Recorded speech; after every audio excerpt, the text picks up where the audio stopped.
La pâte de fruits, ça c'est le genre de choses que je peux manger en un goûter.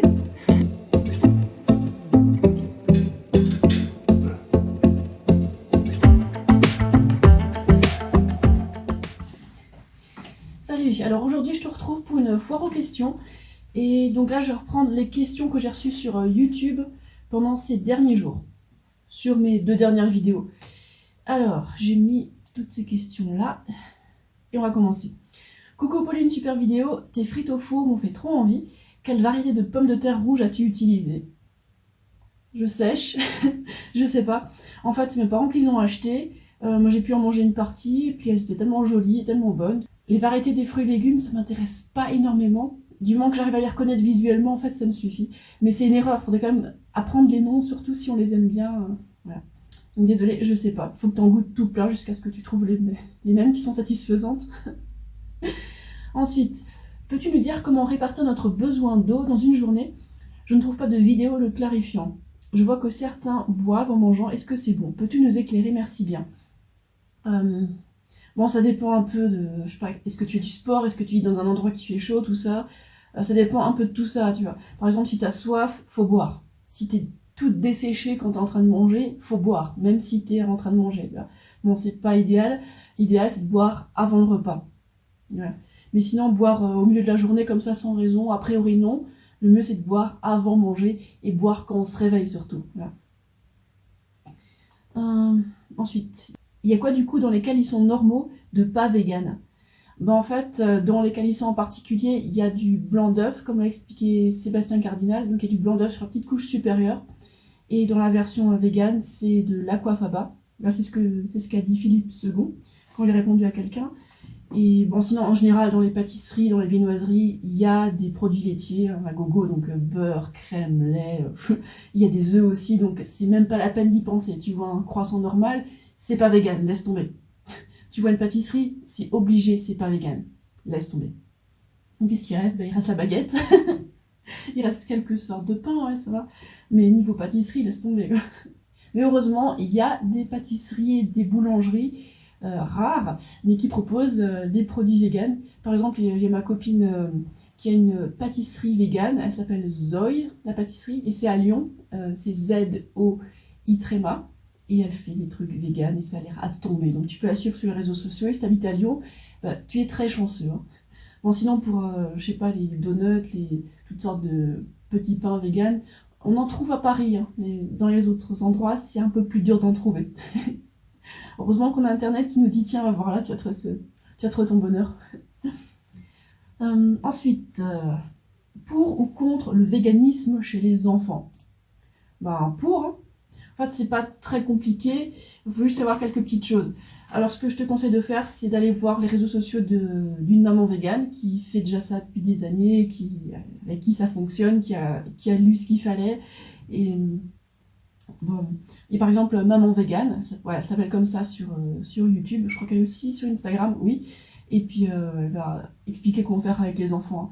En fait, c'est pas vraiment différent des adultes, hein. Faut juste être un peu plus attentif parce que voilà, ils sont en pleine croissance, donc pas faire n'importe quoi non plus. Voilà, pensez leur donner de la B12 et puis bien les nourrir, quoi. Donc va voir la chaîne de Maman Vegan. Ensuite, il y a des personnes qui métabolisent le sucre en gras et d'autres qui ne peuvent pas maigrir comme toi et comme moi. Malheureusement, c'est pas bon signe. En fait, celles qui font du gras à partir des trucs sucrés, regardez un peu ce qu'elles mangent. Alors si c'est des pâtisseries, ok, c'est des desserts, c'est sucré, mais c'est surtout super gras en fait. Les pâtisseries, les desserts, c'est super gras la plupart du temps. Donc avant d'accuser le sucre, regardez les autres ingrédients aussi, hein, ça peut être bien. Ouais. En fait, je connais personne qui rajoute du sucre dans l'eau comme ça et qui le boit. Moi, je fais ça, mais je connais quasiment personne qui le fait. Et en fait, les gens qui font comme moi, bah, ils vont pas grossir comme ça. Et les gens qui mangent sucré, bah, ils mangent beaucoup de gras, quoi. Donc, voilà. Accuser le sucre, c'est un peu facile. Et c'est pas la faute au sucre, pourtant. C'est la faute au gras, qui se stocke en gras, et qui augmente la résistance à l'insuline. Donc, et du coup, dans ces conditions-là, quand on mange du sucre alors qu'on a plein de gras dans le sang, en fait, notre corps, il peut pas acheminer le sucre correctement. Le gras, il gâche tout. Il empêche le sucre d'aller nourrir les cellules. Et c'est assez grave, quoi. Bon. La solution, c'est manger beaucoup moins de gras. Donc enlever les produits d'origine animale, enlever les huiles, ou alors les enlever à 99%. Hein. Mais bon, tout le monde n'est pas prêt à faire ça. Mais en tout cas, ceux qui sont prêts à faire ça, ils peuvent manger plein de sucre. Là, le matin, je viens de manger une cuillère à soupe de mélasse. C'est super sain la mélasse. Et puis des fruits à gogo. Je peux rajouter du sucre dans mes fruits si j'ai envie. Voilà, pas besoin d'avoir peur du sucre. Hein. Et quand je vois des bonbons vegan, j'en mange. Hein. Bon, la plupart du temps, quand je mange sucré, c'est des fruits. Voilà. Juste pour être clair. Ok. Ensuite, coucou Pauline, il revient quand ton amoureux, Paul? Bah en fait, là, si t'as reconnu le décor, je suis chez lui. Je suis arrivée chez lui hier soir. Je suis arrivée chez lui hier soir. Je suis trop contente de le revoir. Là, j'en profite qu'il est en train de faire du vélo ce matin pour faire ma vidéo de foire aux questions. Et ben, il va revenir dans, je sais pas, une demi-heure, une heure. Donc, hop, je fais une vidéo. Je suis très contente de l'avoir retrouvé. Et ça fait bizarre de revenir ici, là, chez ses parents. En fait, on a notre mariage à faire très bientôt, dans 13 jours, un truc comme ça. Et d'abord, il faut qu'on voit qu'on ait rendez-vous avec un autre fonctionnaire. Enfin bon, c'est tout un tralala, mais je vous raconterai à la fin quand ce sera fini. Parce que là, j'ai pas trop envie d'en parler, c'est pas marrant. Notre mariage, c'est pas une fête, c'est une procédure super longue qui est en fait très chiante. Mais bon, ça vaut le coup, ça vaudra le coup. Ensuite, salut Pauline, super cette vidéo. Est-ce que tu achètes du raisin bio ou pas? Mais en fait, le raisin, c'est un truc que je fais attention à ne pas acheter en bio, en fait. Vu ce qu'ils rajoutent comme pesticides bio sur le raisin, j'ai pas envie d'en acheter, quoi. Non, je prends du raisin normal, je le rince avant de le manger. Et... En fait, je prends des raisins qui sont préférence du muscat. Bon, ça c'est cher, donc du coup, j'en prends pas des tonnes, mais j'adore le muscat. Ou alors le chasselas. Oh, c'est trop bon ce truc-là. Surtout quand il est mûr à point. Sinon, bon, si je trouve pas ça, je prends d'autres raisins, hein, c'est égal. Hein. Mais bon, de préférence, des petits grains noirs. Ensuite, j'ai l'impression que depuis ton retour en France, tu es tenté de consommer des trucs pas bruts, genre des plats emballés, glace, fromage. J'avais l'impression qu'en Thaïlande, tu mangeais beaucoup moins de choses emballées, mais je suis pas sûre. Non, c'est qu'une impression. Hein. Parce que bon, ce que je montre dans les vidéos, c'est pas forcément représentatif de ce que je fais en vrai. J'essaie de faire représentatif, mais des fois je veux montrer des découvertes, donc... j'ai pas juste envie de montrer mes bananes, mon riz, mes pâtes dans toutes les vidéos, ce serait un peu redondant, un peu chiant. Du coup, quand je fais une découverte, genre, je sais pas, des calissons vegan, ou alors, je sais pas, des petits pains vegan, ou alors, je sais pas, les glaces Magnum vegan, bah, je les montre voilà, la première fois que j'en mange, parce que je veux partager, montrer que ça existe. Après, je dis pas qu'il faut manger que ça. Hein. Non. En fait, en quantité, je me fais toujours un cheat meal par semaine, environ, c'est ma moyenne. Je mange pas ça plus souvent, hein, c'est juste que ce que je montre dans les vidéos, c'est pas forcément représentatif, voilà. Mais sinon, la plupart du temps, non, tout le temps, le matin pour moi c'est des fruits, il y a que des fruits, c'est pas autre chose. Midi c'est fruits ou alors féculents légumes, et le soir féculents légumes, voilà, ça c'est ma normalité. Et après il y a des cheat meals, voilà. En général c'est le dimanche, c'est une fois par semaine, mais c'est pas plus souvent, quoi.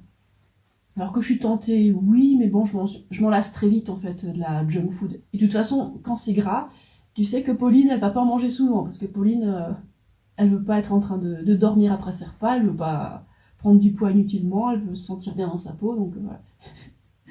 Non, les petites milles gras, c'est rare. Après, je les montre pour montrer qu'il y a des alternatives. Voilà. Je sens que c'est mon devoir. Donc je me sacrifie, et puis j'en achète une fois et je montre. Voilà. Mais non, c'est pas des trucs que je mange très souvent. Ensuite, quelle variété des concombres?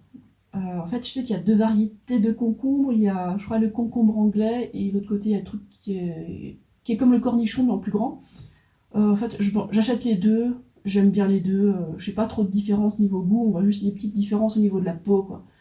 Sinon, en fait, je m'en fiche.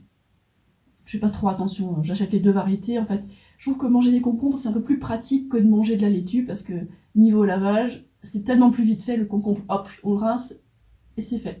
Alors que la salade, ça prend un peu plus de travail. Voilà, donc c'est pour ça que j'achète des concombres plus souvent que des salades, que des laitues. Mais les laitues, c'est super, hein, les feuilles vertes, c'est super pour la santé. On peut en rajouter à tous les repas. C'est très très sain parce qu'on ajoute plein de fibres, plein d'eau, des minéraux, c'est super. Et dernière question, par quoi remplacer le fromage? Alors, par quoi remplacer le fromage de vache, de brebis, de chèvre, tout ça? Ben, on peut le remplacer par du fromage, du fromage qui est à base, je sais pas, d'amandes, de noix de cajou, de toutes sortes d'oléagineux, on peut faire ça. Bon, par contre, c'est super gras, donc c'est pas pour tous les jours. Bah, c'est comme le fromage d'animal, hein, c'est super gras. Bon, l'idéal, ce serait de pas en manger du tout, du fromage, que ce soit végétal ou animal. Bon, si c'est végétal, c'est mieux pour tout le monde, en fait, c'est mieux pour nous-mêmes, c'est mieux pour notre environnement, c'est mieux pour les animaux aussi. Donc, si on remplace ce fromage animal par du végétal dans un premier temps, ça peut être bien. Mais bon, niveau santé, ce serait bien de passer à la vitesse supérieure et faire des sauces qui ont peut-être une texture qui rappelle le fromage, mais qui n'en sont pas, donc qui sont pauvres en graisse. Je donne juste un exemple comme ça qui me passe par la tête, que je peux utiliser de temps en temps. Ce serait de faire une sauce, genre une purée épaisse de pommes de terre. Donc on cuit la pomme de terre à l'eau, on rajoute un petit peu d'eau dedans, et puis on les mixe avec un mixeur plongeant par exemple. Donc ça fait une sorte de purée bien épaisse, et c'est un peu, voilà, ça rappellera peut-être le coulant du fromage, mais pour qu'il y ait le goût qui soit un peu le même, ce serait bien d'ajouter de la levure alimentaire dedans. Je sais pas, par exemple, je sais pas, ça dépend du nombre de personnes qu'on est, de la quantité qu'on va faire, mais bon, rajouter assez de levure nutritionnelle dedans, et du coup ça aura un goût un peu fromagé, donc voilà, ça peut faire une sauce fromage en fait.